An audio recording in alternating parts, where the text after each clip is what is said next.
नमस्कार दोस्तों, GS recipe के यूट्यूब चैनल पर आपका स्वागत है। आज हम अशोक के बारे में डिस्कस करेंगे। जितने भी प्रीवियस ईयर में अशोक से रिलेटेड क्वेश्चन आए हुए हैं, इस एक वीडियो में उन सारे प्रश्नों के बारे में डिस्कस कर लिया जाएगा। चलिए पहले प्रश्न से स्टार्ट करते हैं। पहला प्रश्न बोल रहा है कि भारत में अशोक का शासनकाल कब से कब तक था। तो इस प्रश्न का जो सही जवाब है, भारत में अशोक का जो शासनकाल था वो 273 से लेके 232 ईसा पूर्व तक था। इसके बारे में कुछ महत्वपूर्ण तथ्य जान लीजिए। महत्वपूर्ण तथ्य इसके बारे में यह है कि मैंने चंद्रगुप्त मौर्य के बारे में बताया था। उसके बाद आया बिंदुसार के मृत्यु के बाद उसका पुत्र आया, जिसका क्या नाम था, जिसका नाम अशोक था। ठीक है, अशोक ने 273 ईसा पूर्व से लेकर 232 ईसा पूर्व तक शासन किया। अगर एक ग्रंथ है जिसका नाम है महावंश के अनुसार अशोक ने अपने 99 भाइयों की हत्या करके सिंहासन को प्राप्त किया था। और फिर उसके बाद एक है महाबोधि वंश और एक है तारानाथ। इनके अनुसार सत्ता प्राप्त हेतु अशोक ने गृह युद्ध में अपने भाइयों की हत्या की थी। और क्या महत्वपूर्ण तथ्य है? महत्वपूर्ण तथ्य यह है कि अशोक का एक लघु शिलालेख है जिसका नाम है मास्की। जिसका नाम है मास्की। या कहाँ पर है मास्की की लोकेशन, कहाँ पर है? मास्की जो है वह कर्नाटक के रायचूर जिले में स्थित है। फिर एक और लघु शिलालेख है जिसका नाम है गुर्जरा। और इसकी लोकेशन क्या है? यह मध्य प्रदेश के दतिया जिले में स्थित है। फिर उसके बाद एक और लघु शिलालेख है जिसका नाम है नेत्तुर और उडेगोलम। नोट कर लीजिएगा, नेत्तुर और उडेगोलम। इसकी लोकेशन कहाँ पर है? यह कर्नाटक के बेलाड़ी में स्थित है। इन लेखों में अशोक के व्यक्तिगत नाम, मतलब जो अशोक है उसके नाम का उल्लेख मिलता है। अगर ये भी पूछ लिया जाए कि सर्वप्रथम कौन से अभिलेख में इस नाम का उल्लेख मिलता है, तो सर्वप्रथम मास्की अभिलेख जो मैंने बताया था ना, मास्की अभिलेख जो कि कर्नाटक के रायचूर जिले में स्थित था, तो सर्वप्रथम मास्की अभिलेख में ही अशोक नाम पढ़ा गया। ठीक है, चलिए इस प्रश्न का जो सही जवाब था क्या था? वह था option number A is the right answer. अगले प्रश्न की ओर बढ़ते हैं। अगला प्रश्न क्या है? अगला प्रश्न बोल रहा है निम्नलिखित में से किस एक राज्यादेश में अशोक के व्यक्तिगत नाम का उल्लेख मिलता है। मैंने बताया था कौन से शिलालेख में मिलता है, वह मास्की के शिलालेख में मिलता है। Option number D is the right answer. अगले प्रश्न की ओर बढ़ते हैं। अगला प्रश्न क्या है? अगला प्रश्न बोल रहा है कि निम्नलिखित अभिलेखों में से किसमें अशोक का नामोल्लेख हुआ है। अशोक के किस अभिलेख में नामोल्लेख हुआ है? गुर्जरा में भी हुआ है। कहाँ पर? गुर्जरा में। Option number A is the right answer. अगले प्रश्न की ओर बढ़ते हैं। अगला प्रश्न क्या है? अगला प्रश्न बोल रहा है कि गुर्जरा लघु शिलालेख जिसमें अशोक का नाम का उल्लेख किया गया है, या कहाँ पर स्थित है। तो मैंने बताया था जो गुर्जरा है वह मध्य प्रदेश के दतिया जिले में स्थित है। तो option number B is the right answer. ठीक है, अगले प्रश्न की ओर बढ़ते हैं। अगला प्रश्न क्या है? अगला प्रश्न बोल रहा है कि निम्नलिखित में से कहाँ अशोक का नाम प्राप्त होता है। तो अशोक का नाम कहाँ पर प्राप्त होता है? अशोक का नाम प्राप्त होता है निट्टूर अभिलेख के थ्रू इसका नाम प्राप्त होता है। Option number A is the right answer. अगले प्रश्न की ओर बढ़ते हैं। अगला प्रश्न क्या है? अगला प्रश्न बोल रहा है कि अशोक का अपने शिलालेखों में सामान्यतः जिस नाम का उल्लेख हुआ है उस नाम का क्या नाम है? उस नाम का नाम है Priyadarshi. Option number D is the right answer. Option number D is the right answer. इसके बारे में महत्वपूर्ण तथ्य जान लीजिए। महत्वपूर्ण तथ्य यह है कि जो अशोक था, अशोक ने अपने शासनकाल के प्रारंभिक वर्षों में यह ब्राह्मण धर्म का अनुयायी था। किसका? ब्राह्मण धर्म का यह अनुयायी था। उसके बाद एक वहाँ के एक कवि थे जिनका नाम था कल्हड़ ने एक रचना की जिसका नाम है रासतरंगिणी। जिसका नाम क्या है? जिसका नाम है रासतरंगिणी। इनके आधार पर यह बताया जाता है कि वह भगवान शिव का बहुत बड़ा उपासक था। ठीक है, और उस अभिलेख में ही अशोक को कई नामों से जाना गया। कौन कौन से नाम से? अशोक को देवानमपियम, नाम नोट कर लीजिएगा, देवानमपिय। और फिर एक और नाम मिलता है देवानपियदशी। इसका मतलब क्या होता है? देवानपियदशी का मतलब होता है देवताओं का प्रिय अथवा देखने में सुंदर। और एक और उपाधि इन्होंने धारण की थी, उसका नाम है राजा की उपाधि से संबोधित किया गया है। इन उपाधियों से इसकी महत्ता को सूचित किया जाता है। और क्या महत्वपूर्ण तथ्य है? और महत्वपूर्ण तथ्य यह है कि अशोक के अलावा भी ये देवान पीएम की जो उपाधि थी ना, मैंने बताया था कौन सा, देवान पीएम की जो उपाधि थी ना, अशोक के अलावा उसका एक पौत्र था जिसका नाम क्या था? जिसका नाम था दशरथ। क्या नाम था? दशरथ। दशरथ ने भी इस उपाधि को धारण किया था। और एक श्रीलंका का भी एक शासक था जिसका क्या नाम था? जिसका नाम था तिस। जिसका क्या नाम था? तिस। इसने भी ये वाली उपाधि धारण की थी, देवान पीएम की उपाधि धारण की थी।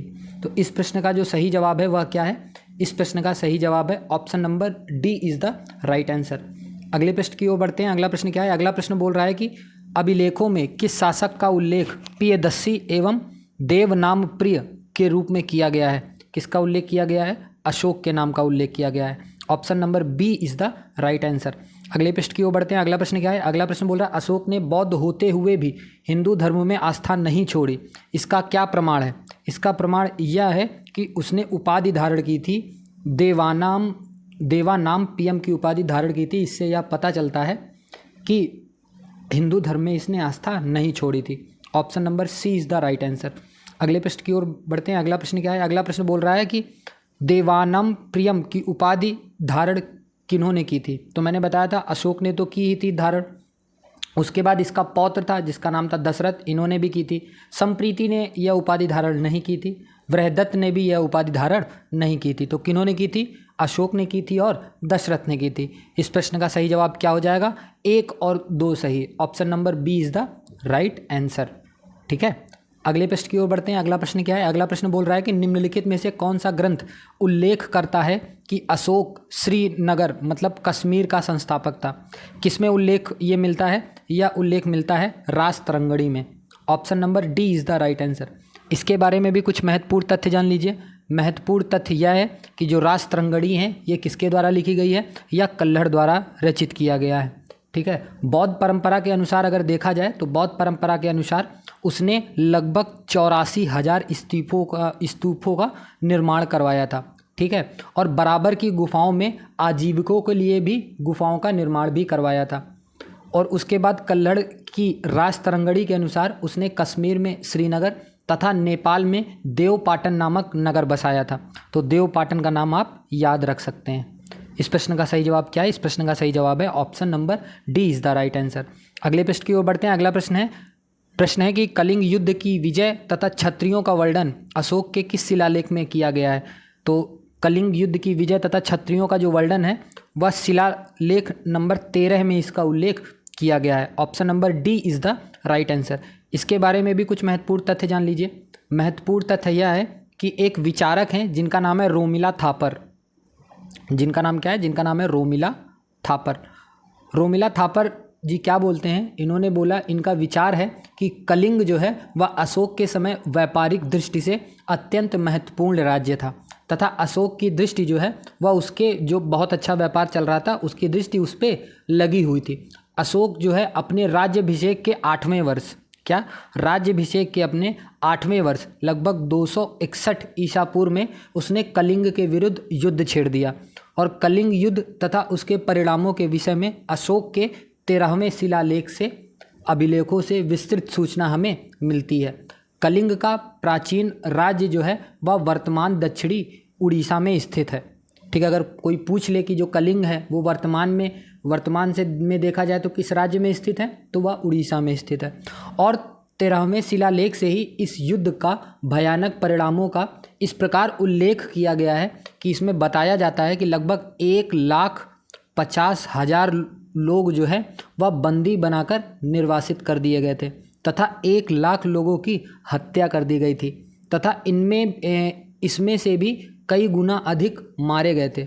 अशोक इस राज्य को जीतकर अपने साम्राज्य में शामिल करने में सफल रहा था तथा इसे मगध में इसने अपने राज्य में इसको शामिल कर लिया। कलिंग में 2 अधीनस्थ प्रशासनिक केंद्र स्थापित किए गए। एक था उत्तरी केंद्र और दूसरा था दक्षिणी केंद्र। एक था उत्तरी केंद्र, दूसरा था दक्षिणी केंद्र। उत्तरी केंद्र की जो राजधानी थी उसका नाम था तोशली। उसका नाम क्या था? उसका नाम था तोशली। और जो दक्षिणी केंद्र था उसकी राजधानी का नाम क्या था? उसकी राजधानी का नाम था जौगढ़। क्या था? जौगढ़। तो इस प्रश्न का जो सही जवाब है वह क्या है? वह है option number D is the right answer. चलिए अगले प्रश्न की ओर बढ़ते हैं। अगला प्रश्न क्या है? अगला प्रश्न बोल रहा है कि कलिंग युद्ध का विवरण हमें कहाँ से ज्ञात होता है? तो कलिंग युद्ध का जो विवरण है वह शिलालेख नंबर 13वें से हमें इसके बारे में जानकारी मिलती है। तो इस प्रश्न का सही जवाब है option number A is the right answer. अगले प्रश्न की ओर बढ़ते हैं। अगला प्रश्न है किस अभिलेख में कलिंग विजय का वर्णन किया गया है? तो मैंने बताया था कौन से में, 13वें शिलालेख में किया गया था। तो इसमें इसका सही आंसर होगा ऑप्शन नंबर ई, इनमें से कोई भी नहीं।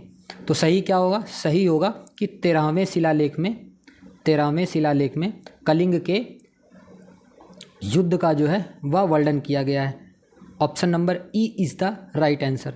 अगले प्रश्न की ओर बढ़ते हैं। अगला प्रश्न क्या है? बड़ा क्वेश्चन है, ध्यान से पढ़िएगा। निम्नलिखित में से किस स्रोत से विदित होता है कि कलिंग में अशोक ने घमासान युद्ध किया था? किससे पता चलता है? तो मैंने बताया था अशोक के 13वें शिलालेख से इसके बारे में पता चलता है। अशोक का पृथक कलिंग शिलालेख से यह नहीं पता चलता है, ये गलत है। दीपवन से भी नहीं पता चलता है, दिव्यावदान से भी नहीं पता चलता है। तो इस प्रश्न का सही जवाब क्या है? इस प्रश्न का सही जवाब है option number B is the right answer, only 2 correct. Option number B सही जवाब है। अगले प्रश्न की ओर बढ़ते हैं। अगला प्रश्न क्या है? अगला प्रश्न है अशोक के राज्यारोहण के किस वर्ष में कलिंग का युद्ध हुआ था? तो मैंने बताया था अशोक ने जैसे ही राज्य ग्रहण किया था उसके 8वें वर्ष में इसने कलिंग के ऊपर हमला कर दिया था। तो option number C is the right answer. अगले प्रश्न की ओर बढ़ते हैं। अगला प्रश्न क्या है? अगला प्रश्न बोल रहा है कि निम्नलिखित में कौन कलिंग में मौर्य प्रशासन का एक अधिष्ठान था? कौन था एक अधिष्ठान? तो मैंने बताया था उत्तरी केंद्र की जो राजधानी थी वह थी तोसली।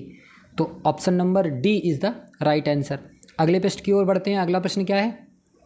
अगला प्रश्न कथन और कारण वाला है। कथन बोल रहा है कि अशोक ने कलिंग को मौर्य साम्राज्य में मिला लिया था। बिल्कुल सही बात है, ठीक है। उसके बाद दूसरा इसका कारण दे रहा है कि कलिंग दक्षिण भारत को आने वाले स्थलीय एवं समुद्री मार्गों को नियंत्रित करता था। तो बिल्कुल ये भी सही है।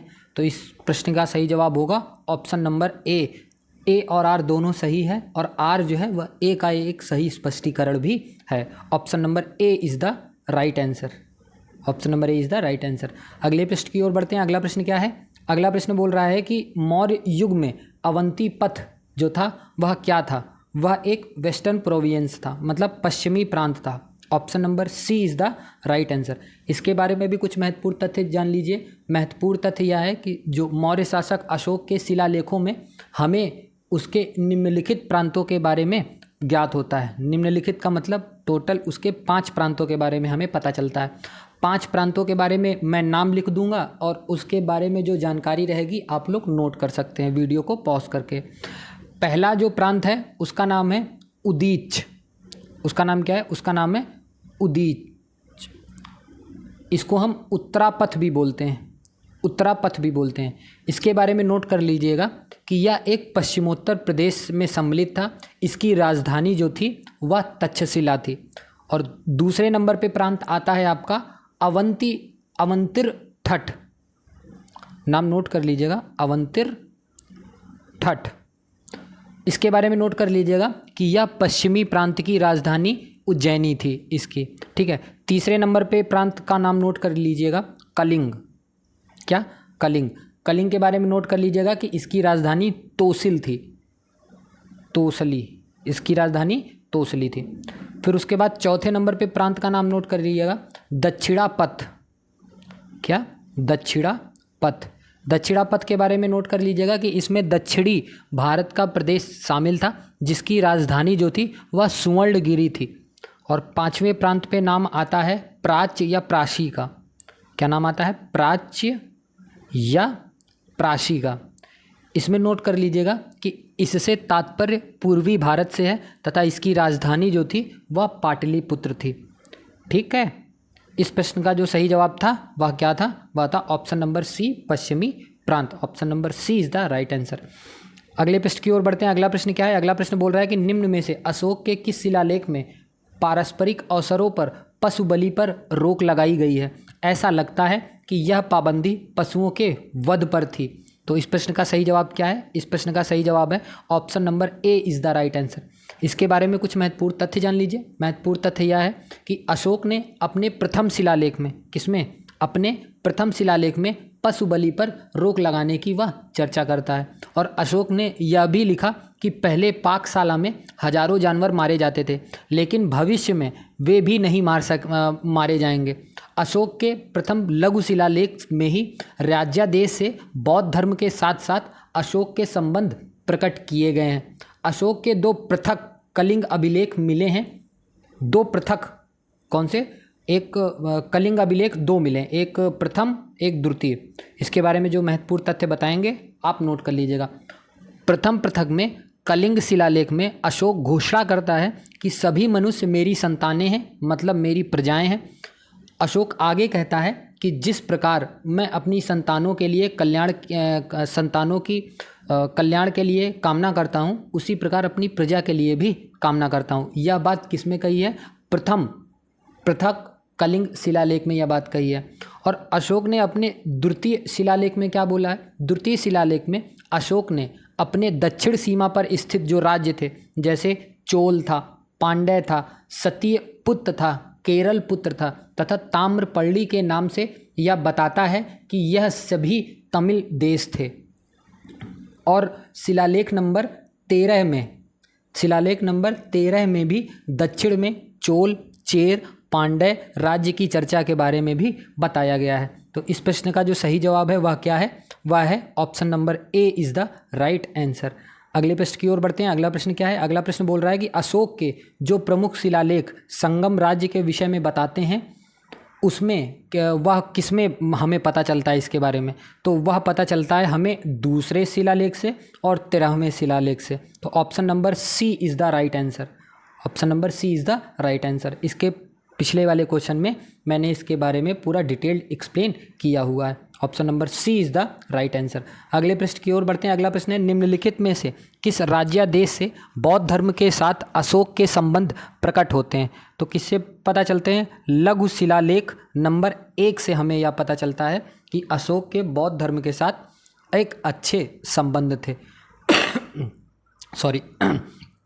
इस प्रश्न का सही जवाब है option number C is the right answer. अगले प्रश्न की ओर बढ़ते हैं। अगला प्रश्न क्या है? अगला प्रश्न बोल रहा है, निम्नलिखित में से किस अभिलेख में अशोक ने अपनी प्रसिद्ध घोषणा की सभी मनुष्य मेरी प्रजा, मतलब मेरी संतानें हैं? किस शिलालेख में उसने यह बात बोली थी? तो उसने पृथक कलिंग शिलालेख नंबर 1 में यह बात बोली थी। तो पृथक कलिंग शिलालेख नंबर 1 में option number D is the right answer. अगले प्रश्न की ओर बढ़ते हैं। अगला प्रश्न क्या है? अगला प्रश्न बोल रहा है कि अशोक के निम्नलिखित अभिलेखों में से किसमें दक्षिण भारतीय राज्यों का उल्लेख हुआ है? किसमें उल्लेख हुआ है? वह उल्लेख हुआ है द्वितीय मुख्य शिलालेख में। Option number B is the right answer. Okay, अगले प्रश्न की ओर बढ़ते हैं। अगला प्रश्न क्या है? निम्न में से किसे रानी अभिलेख कहा जाता है? किसे? जो तीसरा जो लघु स्तंभ लेख है उसे ही हम रानी अभिलेख भी बोलते हैं। इसके बारे में भी कुछ महत्वपूर्ण तथ्य जान लीजिए। महत्वपूर्ण तथ्य यह है कि अशोक के स्तंभ लेखों में केवल ब्राह्मी लिपि का प्रयोग हुआ है। ये भी प्रश्न पूछा जाता है कि अशोक के शिलालेख जो हैं वह किस भाषा में लिखे गए हैं? तो आपको याद रखना है वह ब्राह्मी लिपि में लिखे गए हैं। और तीसरे लघु स्तंभ लेख को जारी करने वाली जो रानी थी उनका नाम था कारुवाकी। उनका नाम क्या था? उनका नाम था कारुवाकी। और अशोक ने अपने तीसरे शिलालेख में अपने राज्याभिषेक के 12वें वर्ष में युक्तों, राजकों एवं प्रादेशिकों के साथ प्रत्येक 5वें वर्ष दौरे का आदेश दिया तथा अशोक ने अल्प व्यय एवं अल्प संग्रह को धम्म का अंग माना है। और अशोक ने अपने 12वें शिलालेख में, किसमें? 12वें शिलालेख में यह विभिन्न धर्मों के प्रति अपने दृष्टिकोण को और अधिक स्पष्ट करते हुए यह भी कहता है कि मनुष्य को अपने धर्म का आदर और दूसरे धर्म की मतलब एक तरीके से दूसरे धर्म का हमें सम्मान करना चाहिए और उनकी अकारण, मतलब बिना किसी कारण के हमें उनकी निंदा भी नहीं करना चाहिए। और अशोक ने शिलालेख नंबर 12 में ही धार्मिक सहिष्णुता की भी चर्चा की है। और क्या महत्वपूर्ण तथ्य है? महत्वपूर्ण तथ्य यह भी है कि अशोक के साम्राज्य में श्रीलंका राज्य शामिल नहीं था, याद रखिएगा। और यहाँ से अशोक का कोई भी शिलालेख नहीं मिला है। कहाँ से? श्रीलंका से कोई भी शिलालेख नहीं मिला है। अशोक के समय श्रीलंका का जो शासक था उसका नाम तिस्स था। उसका नाम क्या था? उसका नाम तिस्स था, जिसने मैंने पिछले क्वेश्चन में बताया हुआ है कि तिस्स ने भी एक उपाधि धारण की थी जिसका नाम था देवना प्रियम।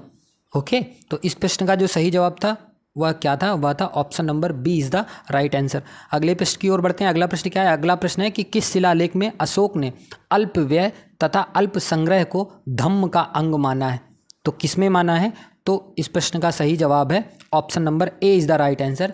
तीसरे अभिलेख में वह बोलता है यह चीज़। ठीक है, तो option number A is the right answer. अगले प्रश्न की ओर बढ़ते हैं। अगला प्रश्न क्या है? अगला प्रश्न बोल रहा है कि अशोक के निम्न अभिलेखों में से पूर्ण रूपेण धार्मिक सहिष्णुता के प्रति समर्पित कौन सा शिलालेख है? तो आप ये याद रखिएगा, बहुत इंपॉर्टेंट क्वेश्चन है। 12वें शिलालेख में उसने धार्मिक सहिष्णुता की बात की है, तो option number B is the right answer. अगले प्रश्न की ओर बढ़ते हैं। अगला प्रश्न क्या है? अगला प्रश्न बोल रहा है निम्नलिखित में से किस देश से अशोक का कोई शिलालेख नहीं मिला है? तो मैंने बताया था श्रीलंका से अशोक का कोई भी शिलालेख नहीं मिला है। Option number C is the right answer. अगले प्रश्न की ओर बढ़ते हैं। अगला प्रश्न क्या है? अगला प्रश्न बोला है निम्नलिखित में से कौन सा क्षेत्र अशोक के साम्राज्य में शामिल नहीं था? तो अशोक के साम्राज्य में क्या शामिल नहीं था? श्रीलंका जो है वह अशोक के साम्राज्य में शामिल नहीं था। Option number C is the right answer. Sorry. अगले प्रश्न की ओर बढ़ते हैं। अगला प्रश्न क्या है? अगला प्रश्न बोल रहा है कि अशोक के किन अभिलेखों से यह स्पष्ट होता है कि उसने अपने समकालीन शासकों के साथ मैत्रिक संबंध बनाए? तो इस प्रश्न का सही जवाब है option number A is the right answer. 13वें शिलालेख से हमें यह बात पता चलती है। इसके बारे में भी कुछ महत्वपूर्ण तथ्य जान लीजिए। महत्वपूर्ण तथ्य यह है कि अशोक के 13वें शिलालेख से ही हमें पता चलता है कि उसने अपने समकालीन विदेशी राज्यों के साथ जो है वह मैत्रीपूर्ण संबंध की उसने चर्चा की है। उसमें इस 13वें शिलालेख में उसने 5 यवन राज्यों में अपने धर्म प्रचारक भेजे थे। इसका मुख्य उद्देश्य जो था वह सम्राट की धम्म नीति के बारे में वहाँ के लोगों को बताना था, और यवन राज्यों में उसके प्रचारकों को कुछ सफलता भी मिली। और अशोक के 13वें शिलालेख में कलिंग के युद्ध के बारे में तथा उनके परिणामों के बारे में भी चर्चा जो है वह की गई है। अशोक का एक अभिलेख है जिसका नाम है रुम्मनदेई अभिलेख। नाम नोट कर लीजिएगा, जिसका नाम है रुम्मिनदेई अभिलेख। रुम्मिनदेई अभिलेख के अनुसार जो है वह अशोक अपने राज्याभिषेक के 20वें वर्ष अपने राज्याभिषेक के 20वें वर्ष उसने लुम्बिनी की यात्रा की थी। किसकी यात्रा की थी? लुम्बिनी की जो है वह यात्रा की थी। अशोक ने अपने 12वें शिलालेख में सभी धर्मों के प्रति सहिष्णु होने की भी चर्चा वह करता है एवं सभी धर्मों के सार की वृद्धि की भी कामना करता है। तो इस प्रश्न का जो सही जवाब था वह क्या था? वह था option number A is the right answer. अगले प्रश्न की ओर बढ़ते हैं। अगला प्रश्न क्या है? अगला प्रश्न बोल रहा है निम्नलिखित में से अशोक के किस अभिलेख में 5 यवन शासकों का उल्लेख मिलता है? तो यह 13वें शिलालेख से 5 यवन राजाओं का हमें उल्लेख मिलता है। तो option number A is the right answer. अगले प्रश्न की ओर बढ़ते हैं। अगला प्रश्न थोड़ा सा बड़ा है, ध्यान से पढ़िएगा। ठीक है, प्रश्न बोल रहा है कि अशोक के शिलालेखों के बारे में निम्नलिखित कथनों पर विचार कीजिए। चलिए विचार करिए। पहला कथन है कि प्रमुख शिलालेख नंबर 13 अशोक के कलिंग अभियान के कारण हुई वेदनाओं से हुए उसके अनुताप के बारे में अभिलिखित करता है। तो बिल्कुल सही बात है। दूसरा कथन है कि प्रमुख शिलालेख नंबर 10 अशोक की लुम्बिनी यात्रा को अभिलिखित करता है। नहीं, बिल्कुल नहीं करता। तो करता कौन है? तो मैंने बताया था एक रुम्मिनदेई अभिलेख था। रुम्मिनदेई अभिलेख में इसके लुम्बिनी की यात्रा के बारे में बताया गया है। और तीसरा कथन बोल रहा है कि प्रमुख शिलालेख नंबर 12 अशोक द्वारा स्थापित एक नए वर्ग के अधिकारी धम्म महामातों को निर्दिष्ट करता है। तो यह बात बिल्कुल सही है। और चौथा कथन है कि प्रमुख शिलालेख नंबर 12 सभी संप्रदायों के प्रति सहनशीलता दिखाने को कहता है। तो ये भी बात बिल्कुल सही है। तो इस प्रश्न का जवाब क्या हो जाएगा? इस प्रश्न का जवाब हो जाएगा 1, 3, 4 सही। Option number D is the right answer. Option number D is the right answer. अगले प्रश्न की ओर बढ़ते हैं। अगला प्रश्न क्या है? अगला प्रश्न बोल रहा है कि अशोक के साम्राज्य के अंतर्गत कौन देश सम्मिलित था? कौन सा देश सम्मिलित था? तो ये जो ऑप्शन नंबर डी है, कर्नाटक जो है वह सम्मिलित था। इसके बारे में भी कुछ महत्वपूर्ण तथ्य जान लीजिए। महत्वपूर्ण तथ्य क्या है? महत्वपूर्ण तथ्य यह है कि अशोक के दूसरे शिलालेख में अशोक जो है वह अपनी दक्षिणी सीमा पर स्थित चोल, पांड्य, सत्यपुत्र, केरलपुत्र तथा ताम्रपर्णी का उल्लेख करता है। ये उसके साम्राज्य के बाहर थे। यह कौन बताता है? यह अशोक ही बताता है। इस आधार पर हम यह कह सकते हैं कि जो अशोक का जो दक्षिणी साम्राज्य जहाँ तक उसकी सीमा थी वह अंतिम सीमा कर्नाटक ही थी। ठीक है। और महत्वपूर्ण तथ्य क्या है? महत्वपूर्ण तथ्य यह भी है कि मगध साम्राज्य के उत्कर्ष की जो परंपरा बिंबिसार के समय प्रारंभ हुई थी, चंद्रगुप्त मौर्य के समय में वह पराकाष्ठा पर पहुंच गई थी। उसका विशाल साम्राज्य उत्तर पश्चिम में ईरान की सीमा से लेकर दक्षिण में वर्तमान उत्तरी कर्नाटक तक विस्तृत था। ठीक है। तो इस प्रश्न का सही जवाब क्या था? इस प्रश्न का सही जवाब था option number D is the right answer. अगले प्रश्न की ओर बढ़ते हैं। अगला प्रश्न क्या है? अगला प्रश्न बोल रहा है कि निम्नलिखित में से किनका अशोक के अभिलेखों में उल्लेख किया गया है? तो दक्षिण के सभी राजाओं के बारे में उल्लेख मिलता है। उस समय कौन थे? उस समय थे चोल, सत्यपुत्र, चेर भी थे, पांड्य भी थे। तो option number B is the right answer. अगले प्रश्न की ओर बढ़ते हैं। अगला प्रश्न क्या है? अगला प्रश्न बोल रहा है कि मकदूनिया में अशोक का समकालीन राजा कौन था? तो मकदूनिया में अशोक का जो समकालीन राजा था उसका नाम था Antigonus Gonatas. Option number B is the right answer.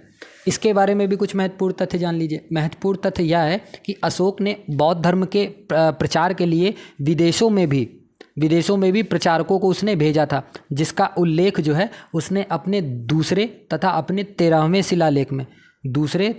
13वें शिलालेख में इसका उल्लेख करता है। जो अशोक के समकालीन राजा थे उनका नाम क्या क्या है आप नोट कर सकते हैं। एक अंतियोग थे जो सीरिया के राजा थे, और एक एंटियोकस द्वितीय थे जो थियोस के राजा थे। उसके बाद एक तुर्मै थे जो मिस्र का शासक था, और टालेमी द्वितीय जो था वह फिलाडेल्फस भी था। ठीक है। एक राजा था जिसका नाम था अंतिकिन, जो कि मेसिडोनिया का एक शासक था। ठीक है। और मग से अगर तात्पर्य पूछा जाए तो मग से तात्पर्य जो है वह सीरियाई नरेश मगध से की गई है। और श्रीलंका के जो नरेश थे उस समय उनका नाम तिरस था। क्या था? तिरस था। और महत्वपूर्ण तथ्य क्या है? महत्वपूर्ण तथ्य यह है कि अलिक सुंदर का जो तादाम में है वह सुनिश्चित नहीं है। कुछ विद्वान जो है इसे एपिरस का अलेक्जेंडर तथा कुछ इसे कोरिंथ का अलेक्जेंडर जो है वह मानते थे। तो इस प्रश्न का जो सही जवाब था वह क्या था? वह था option number B is the right answer.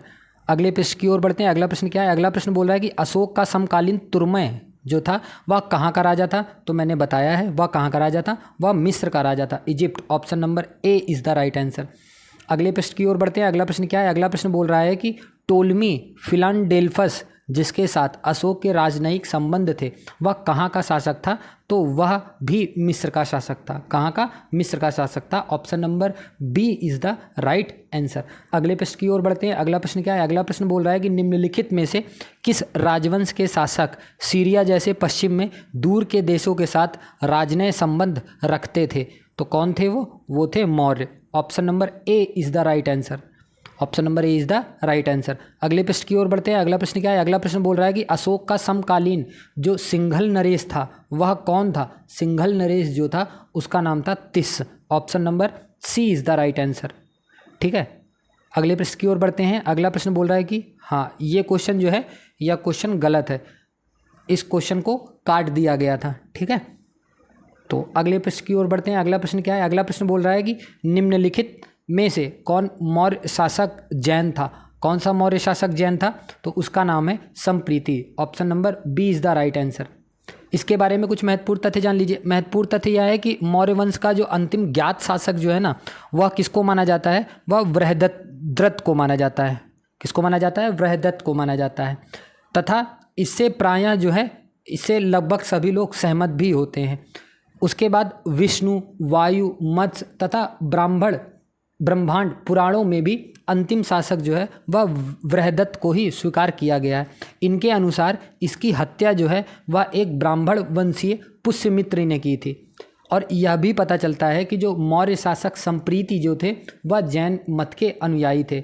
इनकी जो प्रथम राजधानी थी वह क्या थी? इनकी प्रथम राजधानी पाटलिपुत्र थी। क्या थी? पाटलिपुत्र थी। और जो द्वितीय राजधानी थी वह उज्जैन थी।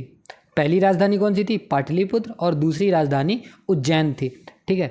और क्या महत्वपूर्ण तथ्य है? और महत्वपूर्ण तथ्य यह है कि जो दशरथ जो है वह अशोक का एक तरीके से पौत्र था। ये जो तीसरे नंबर पे दशरथ दिया गया है यह अशोक का पौत्र था, जिसने नागार्जुनी पहाड़ी पर आजीवक संप्रदाय के साधुओं के लिए इसने 3 गुफाएं निर्मित करवाईं, तथा अशोक की भांति जो है ना इसने भी उपाधि धारण की। और वह उपाधि क्या थी? वह उपाधि थी देवान प्रिय।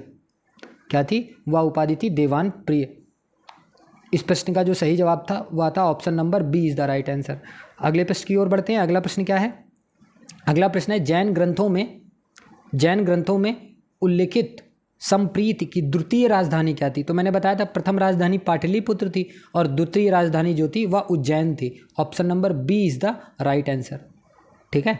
अगले प्रश्न की ओर बढ़ते हैं। अगला प्रश्न क्या है? अगला प्रश्न बोल रहा है कि मौर्य साम्राज्य का अंतिम शासक कौन था? तो मैंने बताया था मौर्य साम्राज्य का जो अंतिम शासक था वह था दशरथ।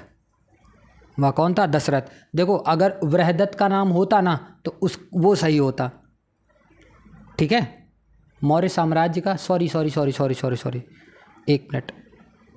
हाँ, ये जो दूसरी राजधानी थी वो तो उज्जैन थी, और उसके बाद ये क्वेश्चन था मौर्य साम्राज्य का अंतिम शासक कौन था? मौर्य साम्राज्य का जो अंतिम शासक था उसका नाम था बृहदत्त। उसका नाम क्या था? Brihadatta. Option number B is the right answer. अगले प्रश्न की ओर बढ़ते हैं। अगला प्रश्न क्या है? अगला प्रश्न बोल रहा है कि अशोक के पश्चात देवा नाम प्रिय की उपाधि जो है, उपाधि का प्रयोग किसने किया था? तो इसकी उपाधि का जो प्रयोग किया था वह दशरथ ने किया था। और श्रीलंका के एक राजा थे जिनका नाम तिस्य था, उसने भी ये उपाधि धारण की थी। ठीक है। Option number D is the right answer. अगले प्रश्न की ओर बढ़ते हैं। अगला प्रश्न क्या है? मैच करना है। पहली सूची दे रखी है, दूसरी सूची दे रखी है। जो चंद्रगुप्त हैं, चंद्रगुप्त को और किस नाम से जाना जाता था? चंद्रगुप्त को सैंड्रो कोट्स के भी नाम से जाना जाता था। मैंने अपने पिछली वीडियो में ये बात बताई है। बिंदुसार को अमित घात्र के नाम से जाना जाता था, तो बी का 3 हो जाएगा। अशोक को प्रियदर्शी के नाम से जाना जाता था, तो इसका 1 हो जाएगा। और चाणक्य जी का जो नाम था वह था विष्णुगुप्त, तो हो जाएगा ए का 2, फिर बी का 3, फिर सी का 1 और डी का 4। तो 23-14 किस में है? 23-14। Option number C is the right answer. Option number C is the right answer. अगले प्रश्न की ओर बढ़ते हैं। अगला प्रश्न क्या है? अगला प्रश्न और आज का अंतिम प्रश्न क्या बोल रहा है? अंतिम प्रश्न आज का है कि मौर्य साम्राज्य का जो पतन है वह अशोक के बाद प्रारंभ हो गया था। तो बिल्कुल सही बात है, अशोक के बाद प्रारंभ हो गया था। और दूसरा कथन है अशोक ने धम्म विजय की नीति का अनुसरण किया और अपनी सेना विघटित कर दी। तो ये बात बिल्कुल गलत बोल रहा है। तो पहला कथन सही है और जो इसका कारण दिया गया है वो कथन ही गलत है। तो इसका आंसर क्या हो जाएगा? इसका आंसर हो जाएगा option number C is the right answer. A सही है और किंतु जो आर है वह गलत है। तो यह जो सीरीज चल रही है कैसी लग रही है आपको, प्लीज़ कमेंट सेक्शन में लिख के बताइए। चैनल को सब्सक्राइब करिए, वीडियो को लाइक करिए और अपने दोस्तों, अपने परिवार के मेंबर से चैनल को सब्सक्राइब करवाइए। धन्यवाद।